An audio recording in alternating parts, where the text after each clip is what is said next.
উঠতে হবে, সন্ধি বিচ্ছেদ। লাথি কেন মারছো আমাকে? দেখুন এখানে লাইভ করছে, আমাকে লাথি মারছে। মার। এখানে কি লিখেছে আমার ছেলে দেখুন, সবাই চলে যান, ঘুমাবেন, সকালে উঠতে হবে।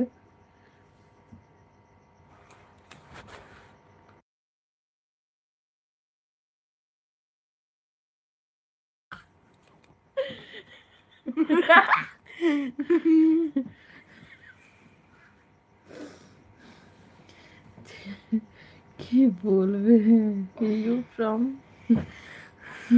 I am from nothing. এখানে সবাই লাইভ করছে, আমার ছেলে ফোন ঘাঁটতে পারছে না বলে ওর অসুবিধা হচ্ছে, তাই বলছে সবাই চলে যান, ঘুমোবে, সকালে উঠতে হবে। ঠিকই তো